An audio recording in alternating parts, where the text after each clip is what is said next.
Man,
hey, good evening, good evening, everyone. We'll be starting in 5 minutes.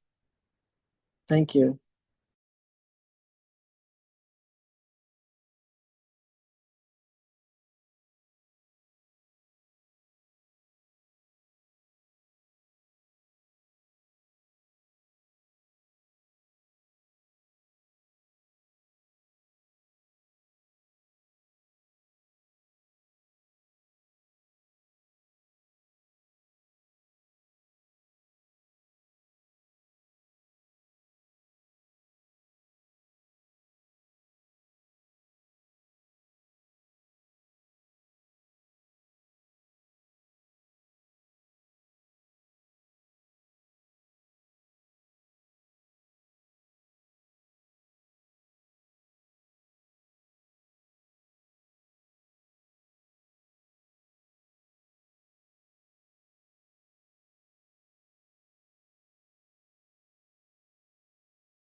Okay, good evening, everybody. So we're about to start this program.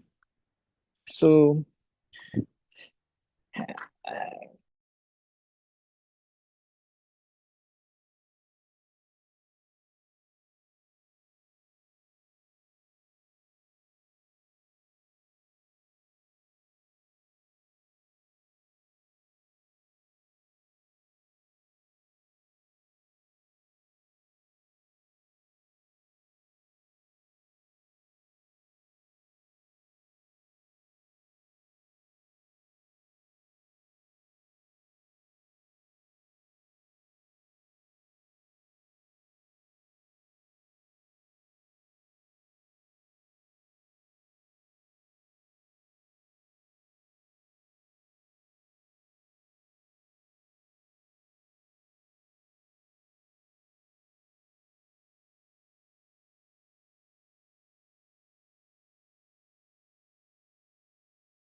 Okay, good evening, everyone.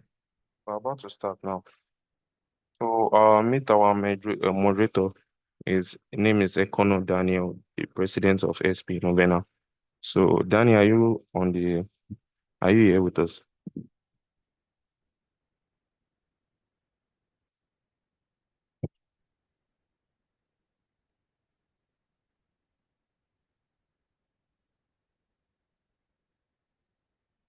Danny, please confirm you can hear.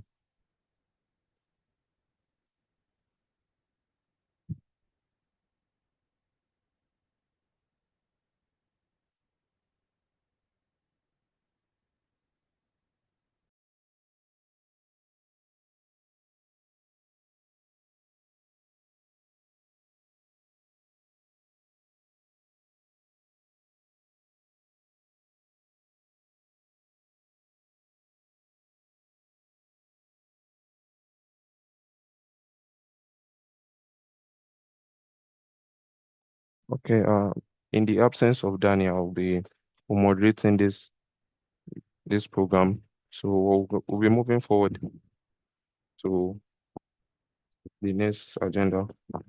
So this is the order of the program. We'll be taking the by Engineer Elvis Doroji.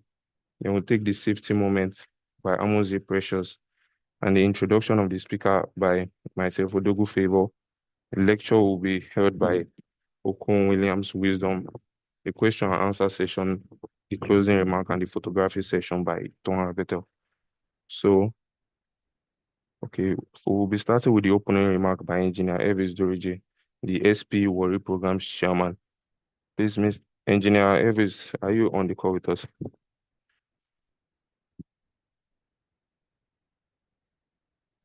Yeah, please confirm if you can hear me. Yes, we can hear you, sir. Welcome, sir. Okay, thank you very much. So good evening, everyone. We want to welcome you to today's event. I think this is another greater platform which SPE creates to enable us to learn new things, what's happening and trending within the industry, and gives us an opportunity to grow. So we want to encourage everyone on behalf of the section chair, the directors, that you should take your time, relax, and participate fully, and harness as much as you can whatever information you are get from today's lecture and every other programs that will be taking place. And hopefully, if opportunity comes for you to make contribution, questions, and all that, feel free. And I want to thank everyone. And as we begin the program earnestly, thank you very much. Okay, thank you very much, Engineer Elvis Doriji. Thank you very much. So we'll be moving to the next item on our agenda. We'll be going over to the safety brief. So handling the safety brief will be Amuzie Precious Ochena. the Vice President of ASP in Abena. So, Mr. Precious, are you on the call with us? Yeah, good evening. Good evening. Yeah, we can hear you. So, you'll be handling the safety brief, sir. Go ahead. Okay. Okay, good evening, everyone. I'm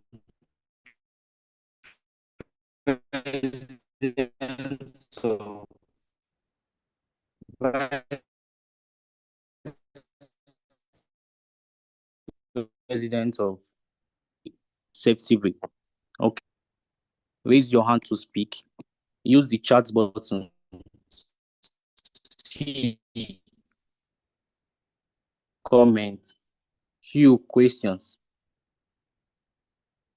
Be at alert and aware of your surrounding. Maintain a good sitting position. And lastly, always stay safe.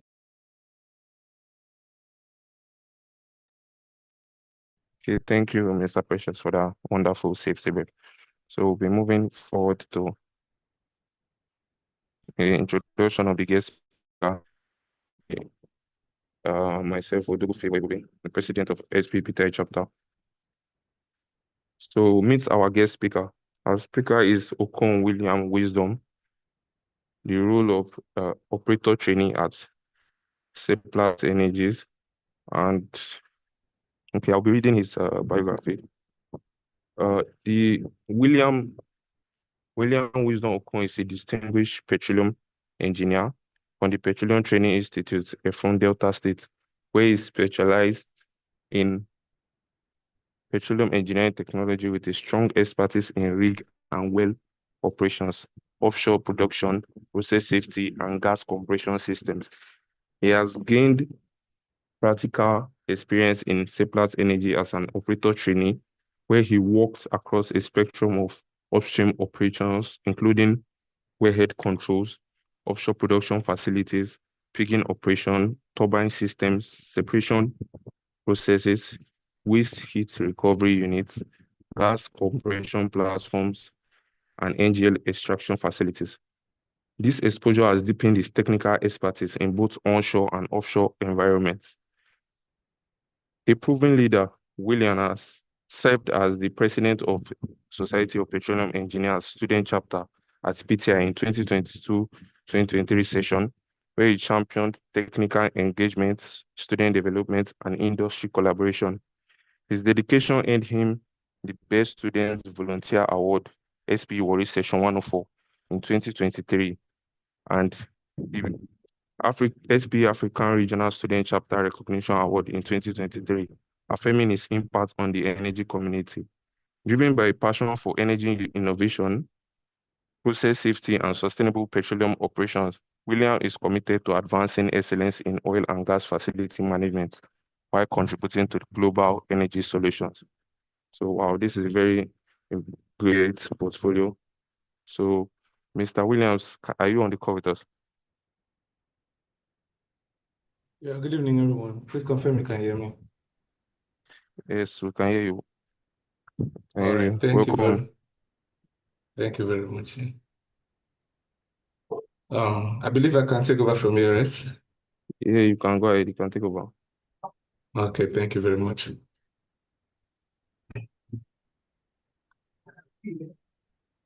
Okay, I'll be sharing my screen quickly. So yeah, I want to start by saying a big thank you to SP and to the student chapters for this opportunity to share my little experience, right? So I was once a chapter president, just like you. So you could see that in my bio. So one thing I encourage learning, and I encourage participation in activities like this because it is what got me to where I am now, right? So it's one thing I do. I encourage people to grow, to develop themselves outside of what you learn in the classroom. So because our session today will be diving into more details more than what we've seen in the classrooms, right? So it's a whole lot of experience, and it's not going to be a regular talk. Yeah, we'll be walking through together, right? So I would want you to pay rapt attention and be open to learning. Please let me know if okay. Confirm you can see my screen now. Yes, you can see your screen. Okay. Please hold on. Okay. All right. You can see the PNID on my screen. Confirm you can see that. Yeah, yes, you can, sir. All right, thank you very much. So I'm not doing a regular talk. We're just going to, I want it to be as practical as possible. So because I believe with pictures you understand better and it sticks, right? So we're going to be working through this together as a team. Yeah. So here is I coming to this class today, gas processing and treatment from wellhead to sales gas.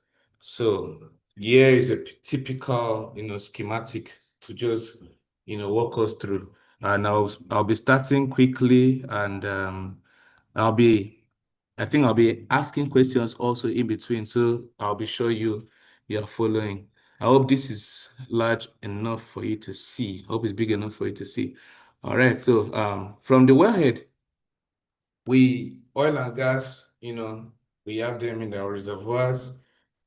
When after the well completion, after you install your wellhead and everything, you have to produce this hydrocarbon fluids from the subsurface, to the surface.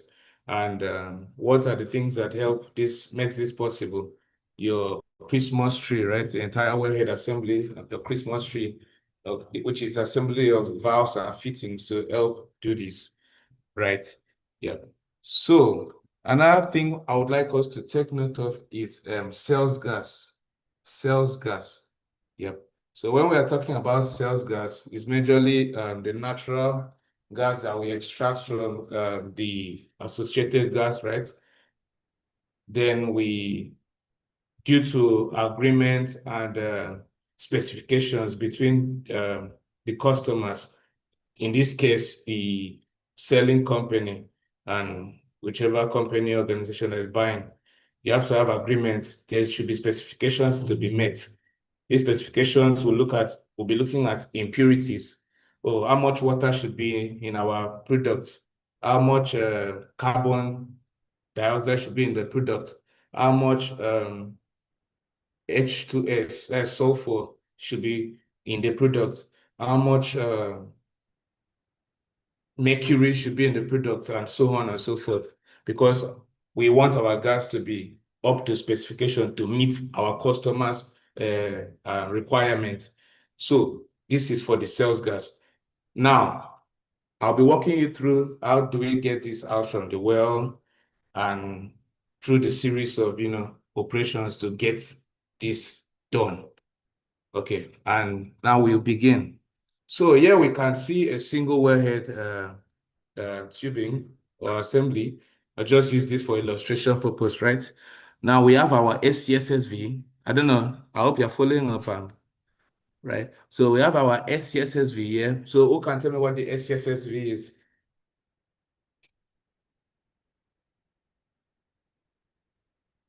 Anyone? Can you help me? What's the function of your SCSSV, or what's your SCSSV?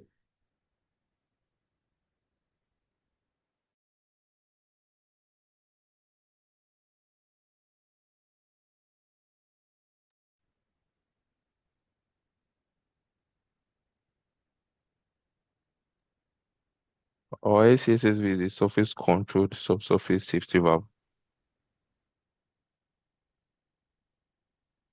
Okay, that's correct. Surface control, subsurface safety valve. All right, thank you very much for that. So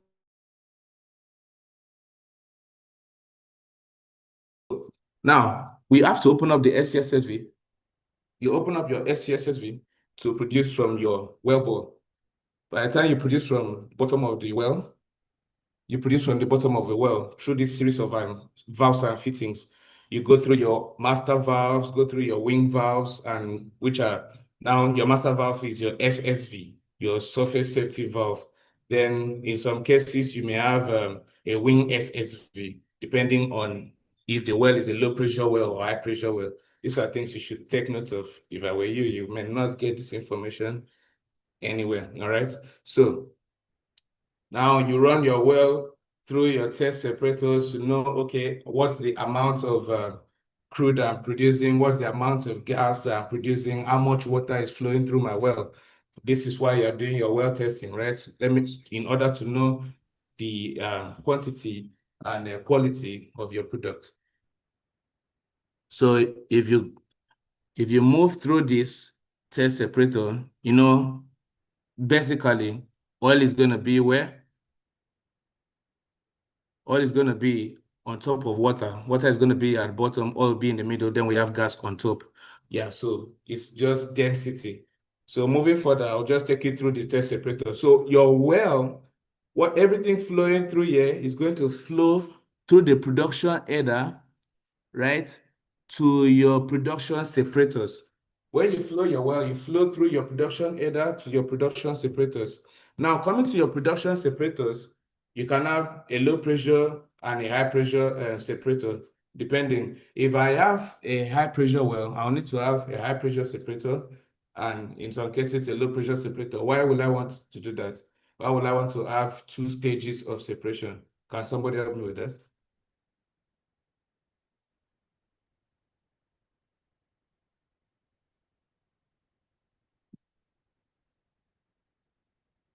Hello, anyone? Can anyone help me with that? I want us to flow together, please. Why do you think I would need to have 2 stages of separation? Maybe flowing from a high pressure well and from a high pressure well. Why would I want to have high pressure separator and a low pressure separator?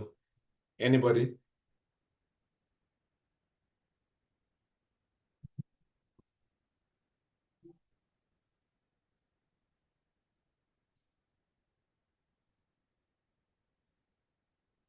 Okay, all right. I've not gotten any response. I hope you can all hear me, please.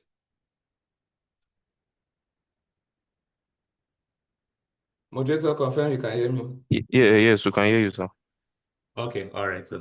So why you want to do that is because you want to achieve a stage separation. Now, what's a stage separation? I have a high pressure well and a low pressure, a high pressure separator and a low pressure separator. The high pressure separator will receive the high pressure fluid at, let's say, for example, I have a high pressure separator rated at 1,200 psi and a low pressure separator rated at about 500, 200 psi, depending. So I would not want to rapidly just take down my fluids, right? Yes, so this stage of separation would help me, separate these fluids according to a particular pressure requirement. And I can also distribute, for example, I could distribute gases for equipment that requires high pressure, and I can also step down this pressure to a low pressure for equipment that require low pressure separation, the low pressure gases or low pressure products, right? So it is very important that in your design, you look at all of this. 2-stage separation, I wouldn't want to run entirely on high pressure. So it is important to first you get it into a high pressure separator, you step down the pressure, right?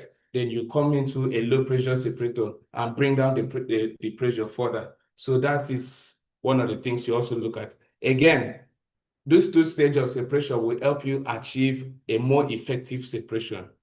Because if I am separating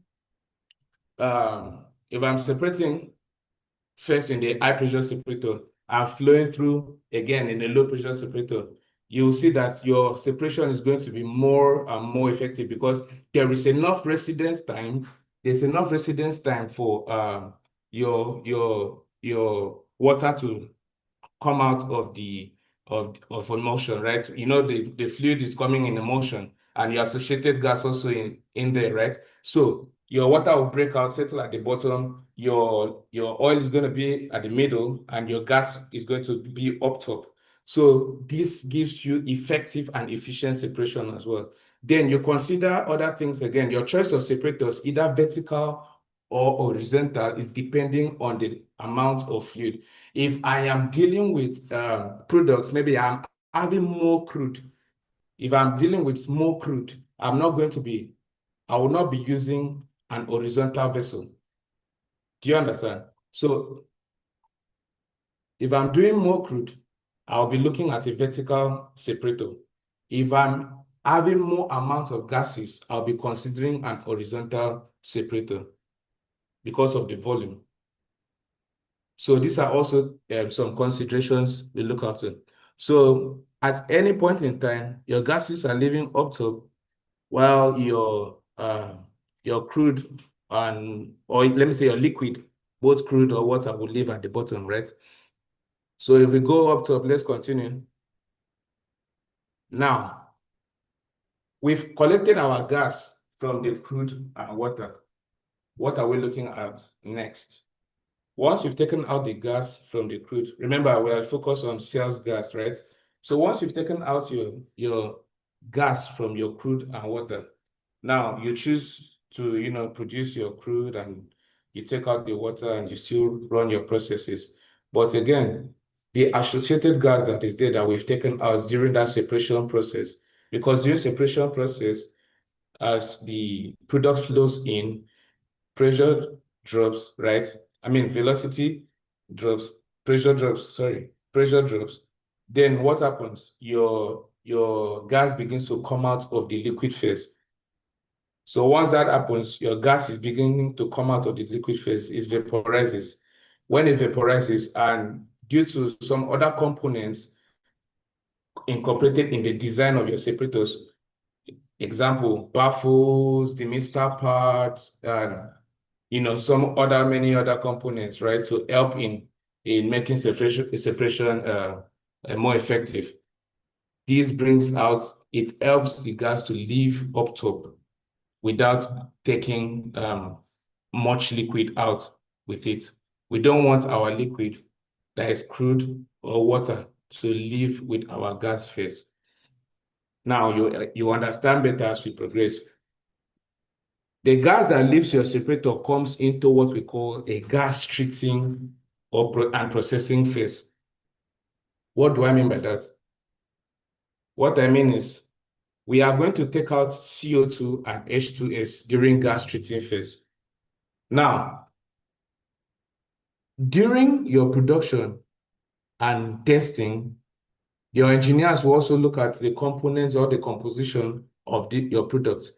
It is during that time that oh, do I have the tendency of producing so much sulfur? Do I have the tendency of having so much CO2 in my gas? Do I have the tendency of having so much mercury in my gas? Do I have the tendency to have so much water vapor in my gas? And these are what we call impurities. If you carry these impurities, if you produce these impurities, you cannot sell them to your customer. And why we are selling sales gas, why sales gas is really very important is because of the price.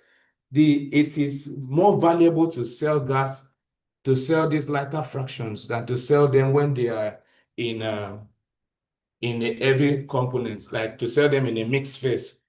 It's better you sell them in fractions, they are more valuable. So you make more money when you sell fractions. For example, what I mean is I have a composition, I have C1, C2, C3, C4, C5. If I take out my methane, ethane, when I say C1, C2, I'm talking about methane, ethane, C3, your propane, your C4 is your butane, right? So if I'm selling propane to you, or ethane, or butane, or whatever, right? There is a specification required.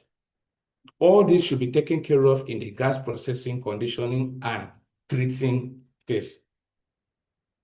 What helps us take care of this? We have what we call glycol. We have glycol contactors. We also have what we call the desiccants, which is your molecular sieve, your silica gel, your alumina, and many others, right? So these desiccants are supposed to take care of the dehydration of your water vapor. Take out water vapor. Remember dehydration, hydrate, dehydrate. I'm taking out water, right? Dehydrate, I'm taking out water. That's what simply means. I'm taking out water vapor from my gas. Why? Why I'm doing so is because there is a particular section, again, in this gas processing, that is a chilling phase. If you look here, you can see what we call gas exchangers, and you'll see what we call an expanders, right? So in this place, this is where cryogenic processes begin. It is always at extremely cold temperatures. Imagine carrying water vapor with your gas into this chilled phase. Can somebody tell me, what do you think will happen in your process? I flow water vapor.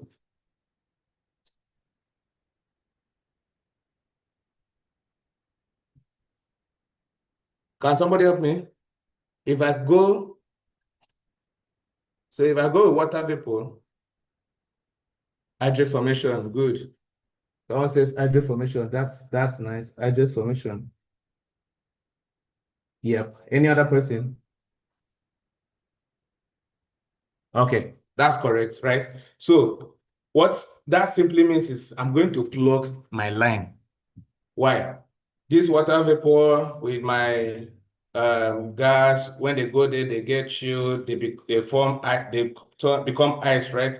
Inside the line, they plug the line. I'll definitely have no flow. I have already generated another issue for myself. And then again, I struggle to get my production. My customer is waiting to buy my product and he cannot buy. All of these issues, you see how we get some of these issues, right? That is why dehydration is important. Gas treating is important. Again, sulfur is not what we want. That's for Nigeria, I think at least we are so blessed, we don't really have sulfur in our products. Maybe in places like Mexico and some other countries, Canada, we could have sulfur, right? Then how do you take care of that? That's where we have the amine solution and some other things like that. Then for mercury, why wouldn't we want to have mercury leaving our gas, right, to this cooling or chilling section? Why don't we want to have mercury with our gas? Can anybody help me? Quickly, yeah, please. Anybody help me? Pre-cooling. Sorry? You pre-cool. Someone said pre-cool. Okay. All right. So why I wouldn't want to have mercury is because mercury reacts with metals, right? Thank you very much. Okay, Joy says mercury reacts with metals. Thank you very much, Joy. Thank you so much, right? So mercury reacts with metals. So it's going to dissolve. And for your exchangers, most exchangers are made up of aluminum, right? So imagine mercury reacting with the aluminum. It will dissolve aluminum. And over time, that component, that equipment is going to fail.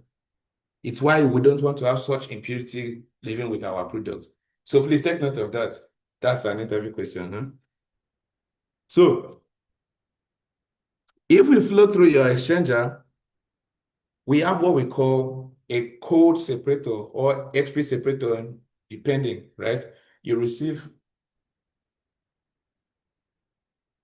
the pre-cooled, cooled component. And then when you cool your gas here, what do you think is going to happen?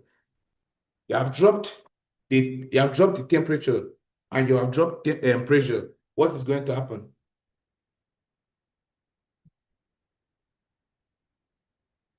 Can someone help me quickly? What's going to happen when I cool my gas? I drop temperature and I drop pressure. What's going to happen?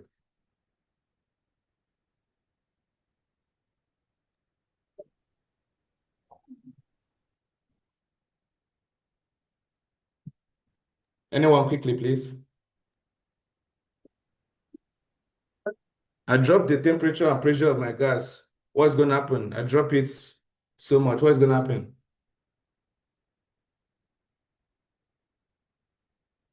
Okay. Liquefaction. Thank you very much, Joy. Liquefaction. Yes, liquefaction. So my product is going to liquefy because I've dropped temperature, I've dropped pressure. So I've dropped this. So liquids begin to, condense out up from the gaseous phase, right? We start having liquid condensing because now it's colder. It's colder. Gases, the molecules are no longer packed up, are no longer random again. So they begin to liquefy. So when they liquefy, they are collected in this vessel. After collection, again, these are very light components. So the ability to vaporize is still there. So that's why we have this receiving vessel. Because I don't want to send liquids. While I'm having this liquefying vessel, I don't want to send liquids to this component, which is the expander. Now, reasons is because my expander is supposed to spin gases, not liquid. Now, once the liquids are collected here, with residence time, you see that vapor, those liquid that is formed during the cooling from the gas exchanger, the inlet gas exchanger begins to vaporize. Gases begin to vaporize. Those gases that vaporize from that liquefied products that we've gotten from this place, they go to your expander. What your expander does, it has two functions, right? It's going to spin those gases using the work done from spinning that gas to drive this boost compressor. All right, we'll leave that there. If you have any question, you can ask. Let me not go further. So what it does is it is using isentropic principle to do this. So it spins these gases. Once you spin your gas, when you're spinning gas, spinning it so fast, you are going to drop pressure, right? You are dropping pressure. And when you drop pressure rapidly, you also drop temperature. What is going to happen? What is going to come out is going to be liquefied product, which is going to enter into this fractionation tower. Now, I hope everyone understands up to this point. Please let me know if you understand up to that point.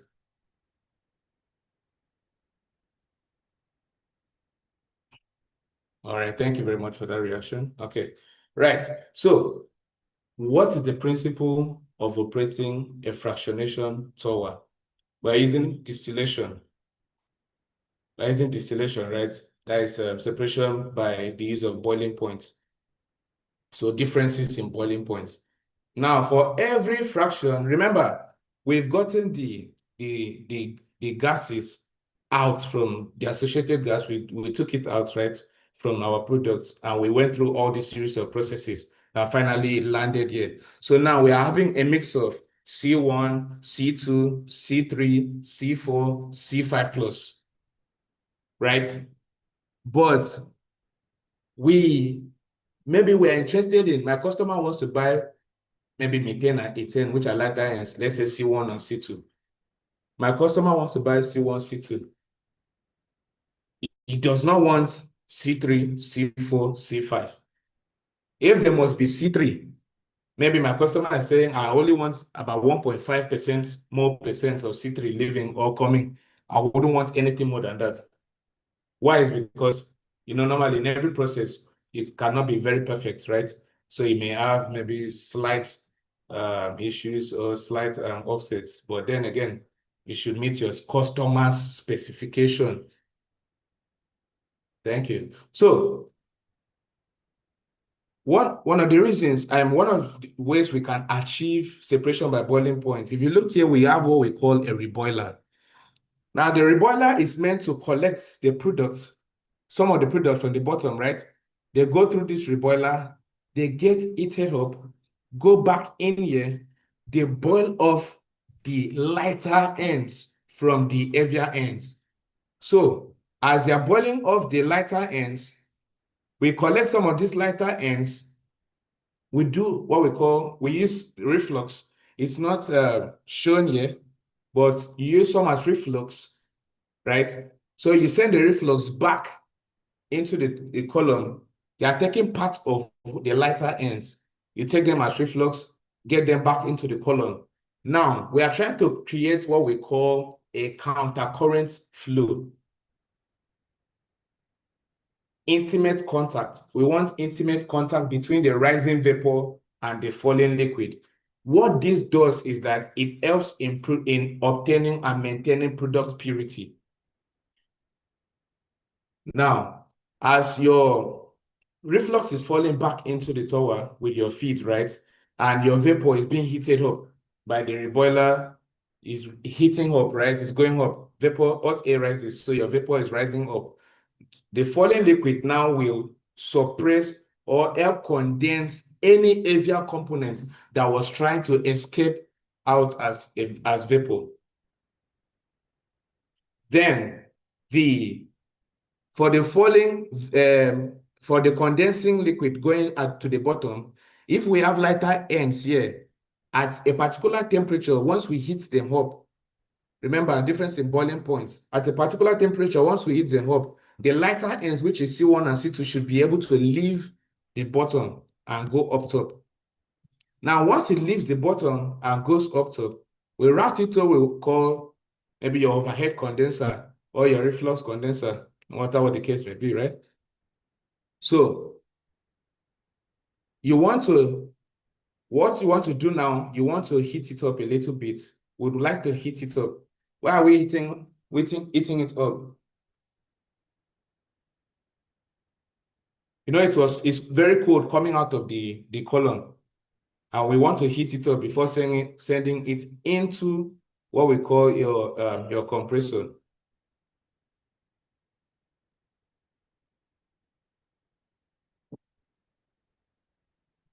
Does anyone know? Can anyone help me? The heat exchange want to give it some heat. The lighter want to evaporate. Okay. So that what? Come again with that, sorry. So the lighter ones will evaporate. We move on. You strip it up when you heat it up. Okay. All right. So when we heat up here, it's able to hold more liquid. We don't want to have liquid or liquefied products going into your compressor, because your compressor is only supposed to deal with gas, not liquid. So thank you very much, sir. I don't know who is that. Sorry, I did not get the exact person, but thank you very much. So you don't want to send liquid to your compressors. You only want gases leaving. So if, for example, maybe any heavy iron came out as we do the heating, they will just find a way to to get out. And in some cases, you have something to receive them. So yeah, you have maybe a scrubber before, or a strainer before it goes into your what's it called, your compressor, because you only want to spin gases. Trust me, you don't want liquid going into your compressor, because liquids are not what compressible, right? Yeah. So while we go through this section is showing us that we have a boost compressor. This boost compressor is boosting the pressure of this gas before sending into our residue gas compressor. And after going through our residue gas compressor, we send it into our residue gas cooler before we send it to the pipeline for cells. Now, I would mention a few things that are not here. Which I would like you to take note of. For your compressors, after spinning or after gas goes through your compressor, why does it go through a cooler? Can anybody help me? Why would you want to send your gas through a cooler after sending it through a compressor?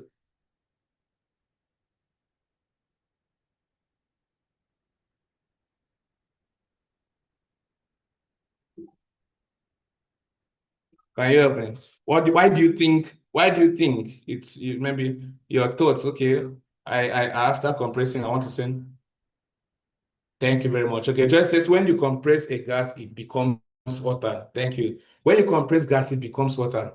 And sometimes your pipeline is not designed to take hot gas, and you don't want hot gases, right? The energy is going to be too much. So with cooling it, you reduce that energy, that heat energy, before sending it out to pipeline. And when you are selling your gas, when we are selling, we have what we call custody transfer. Yeah, your NUPRC regulations come into play. Your customer, they will want to know, okay, they want to test what's the specification of the product you want to sell to us. Are your meters working? Is everything in good condition? Then this is how you buy. Remember, the bottom product is not wasted. The bottom product from our either demethanizer or deethanizer, debutanizer, depropanizer, depending, is not wasted. It goes as NGL products. You can still sell this one.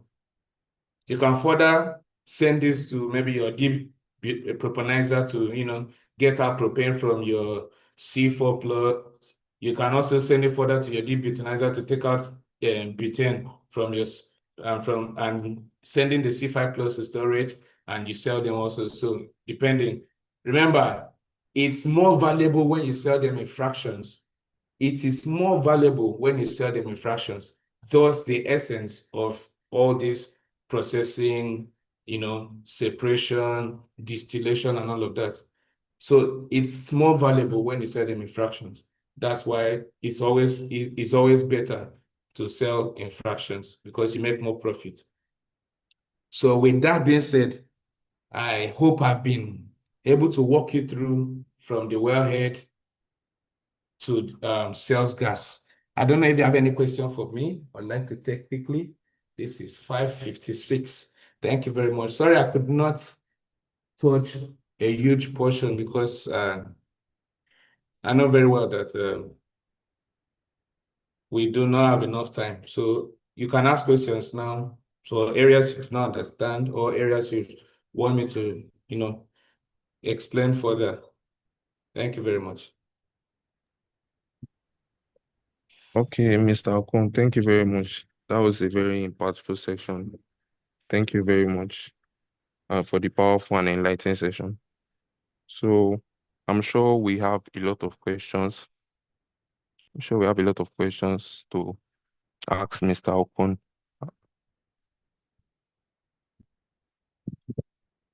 I'm sure we have a lot of questions. So we'll be moving over to the question and answer session. And to be handling this session will be Mr. Ekono Daniel. So, Mr. Daniel, are you on the call with us?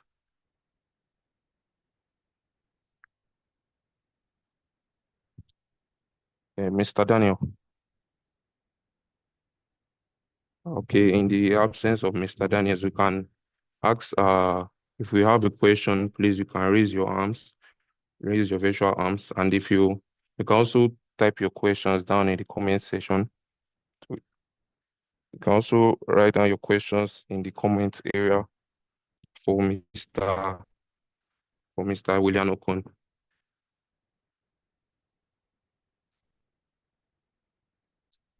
Okay, I can see one hand raised. I can see one hand raised. So if you also have, you can type your questions. You can also raise your hands if you have any questions you like to ask. So Mr. Evis Doriji, Engineer Evis Doriji, please, you can unmute your mic and ask your questions, sir.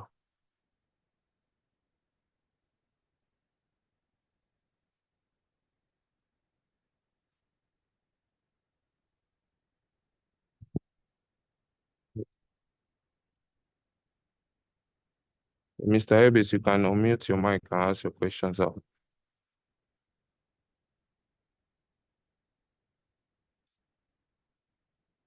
Okay, while we're waiting for that, if you have any questions, you can also raise your hands. You can also type them in the chat box.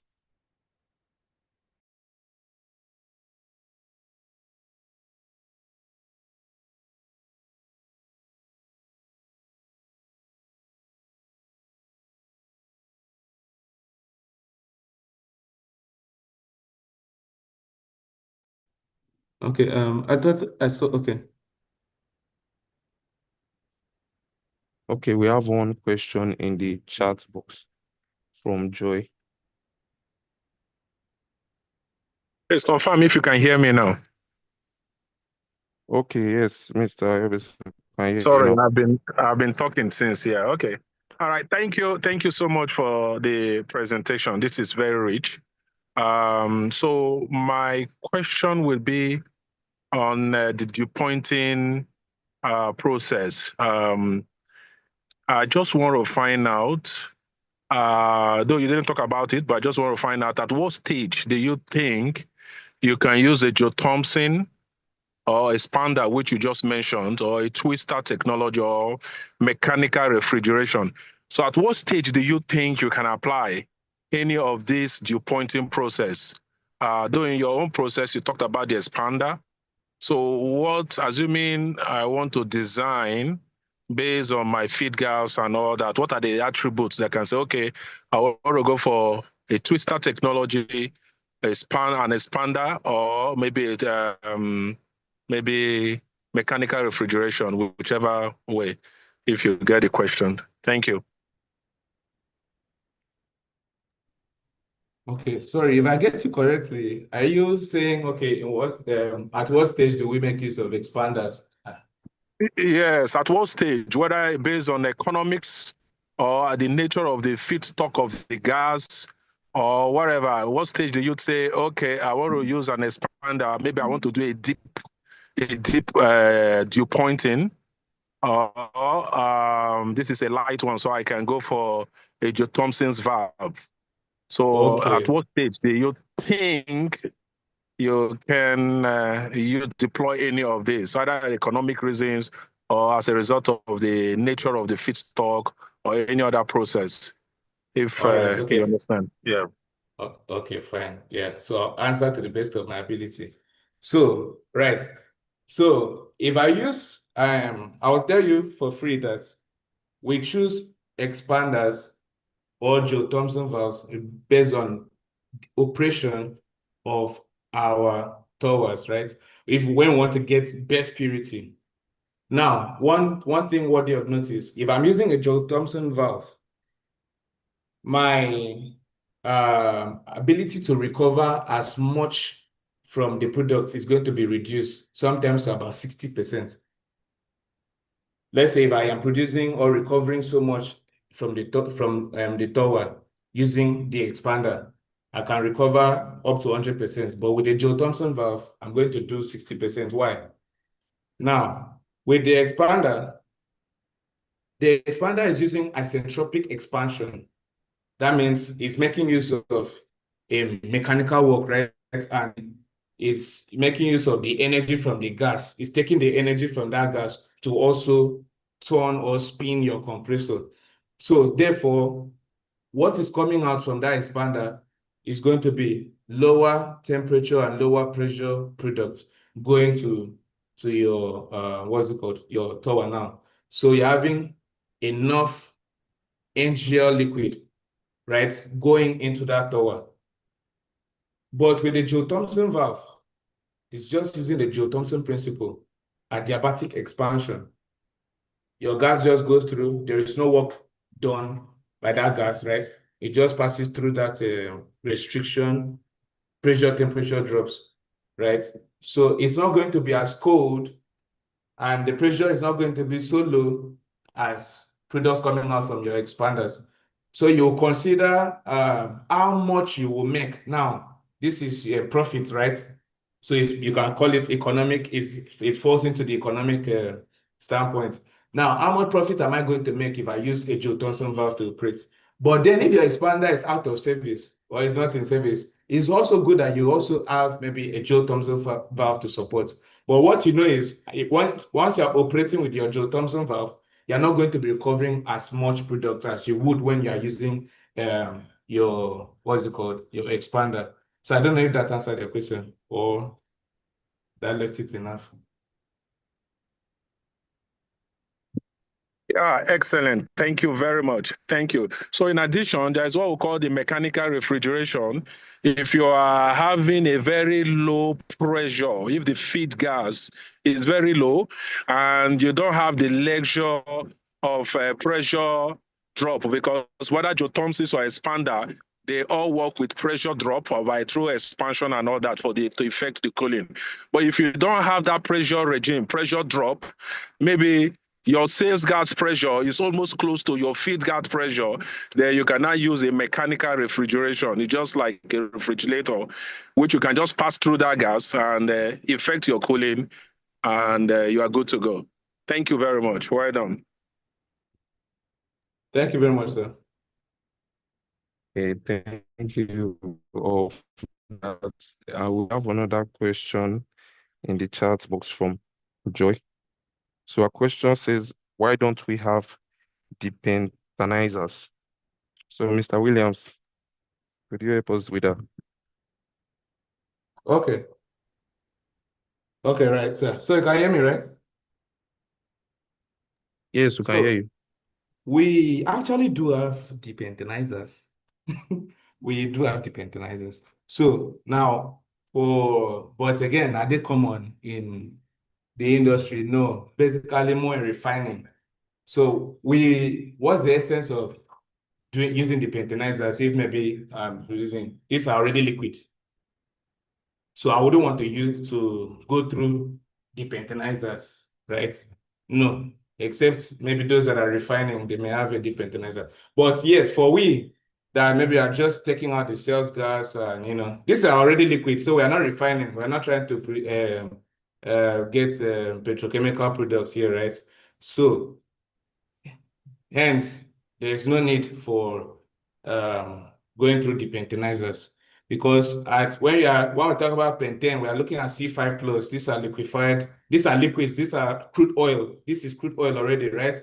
So we store these ones and we sell them as crude. We store and sell as crude. So in essence, except maybe the sector in charge of refining, those that are refining, yeah, they can go through depentanizers because they want to extract naphthalene, gasoline, and other fractions, right? So, but that's for the refining process. But in this process, we don't make use of depentanizers. Thank you very much. Okay, thank you, Mr. William. You have done justice to all our questions so far. So thank you very much for the lecture and the question and answers, for your answers. Thank you very much. So we're moving on from the question and answer since there are no further questions. We're moving on to the closing remarks by Mr. Bashir Usman, SP Worry Programs Committee Lead. So we'll be moving on to the closing remarks. Mr. Bashir, are you on the call with us?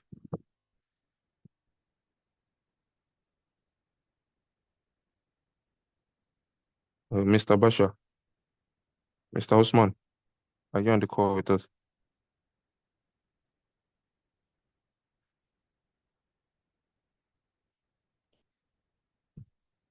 I think I can see him on the call. Mr. Bashir, in case you are speaking, you are still muted.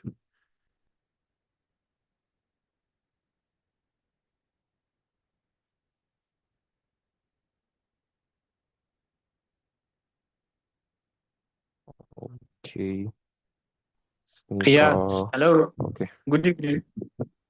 Okay, good evening, Mr. Confirm. Bashir. Yes, confirm you Yeah, can hear me, please. yeah, we can hear you now.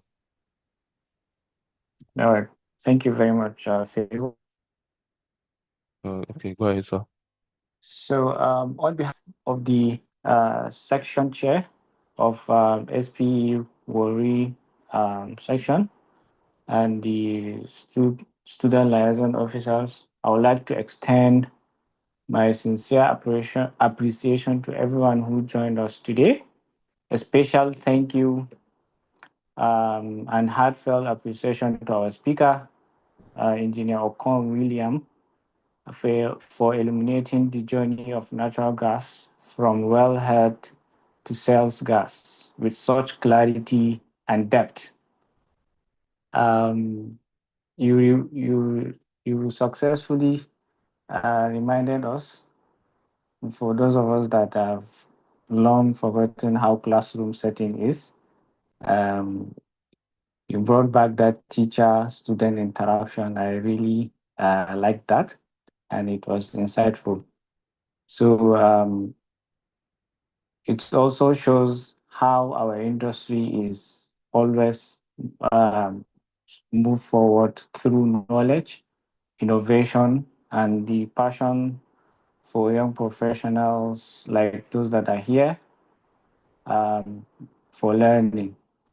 Every step of gas processing represents an opportunity to improve efficiency, enhance safety, and create real value.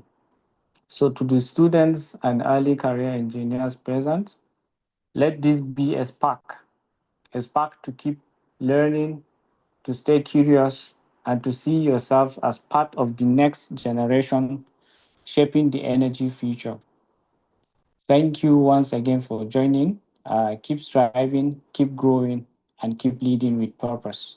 So I wish you the very best of the remaining of your evening.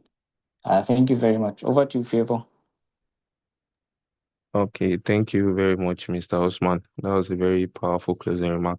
Thank you very much. So we'll be moving on to the announcements. So the announcements you have today is become an SPE member today. What are the benefits of being a member of SPE? Get first-hand internship and career informations, mentorship programs from leaders, scholarships and training, access our vast technical and professional resource library and knowledge base, network with industry leaders and professionals, both locally and internationally, and lots more. So we'll be dropping, there's a link below there, and we'll also be dropping a link on the chat box for anyone that is on this call that is not yet an SPE member. And also, if you know anyone that, maybe anyone close to you, you can just tell them to join SPE, be a member of SPE today. So that's our announcement.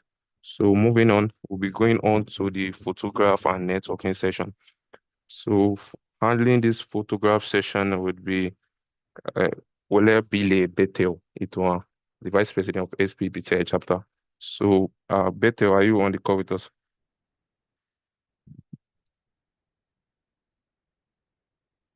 Madam Okay, Betel, good evening, if everybody. you are on Can the you hear call. me? Confirm, Mr. Yen. Good evening. Good evening, Betel. Can hear you. Okay. So please, can we all turn on our camera? Let's turn on our camera.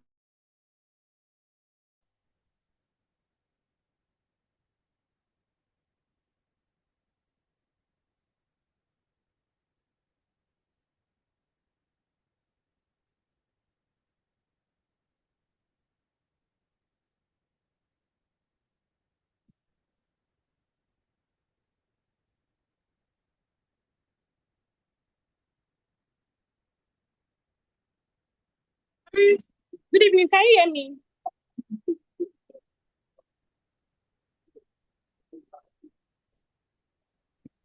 Yes, we can hear you, Yes, Betel. yes, Okay. Betel, we can hear you. Please turn on your camera, everyone. Okay.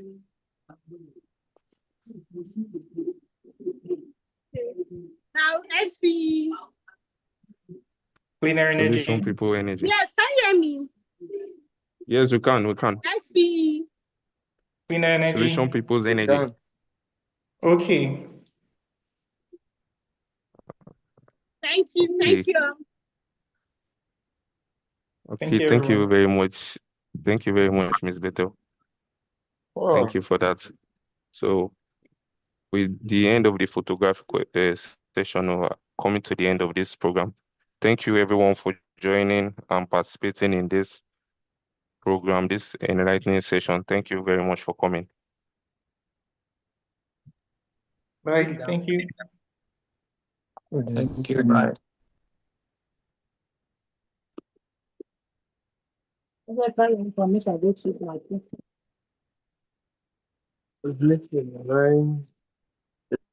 Seminar.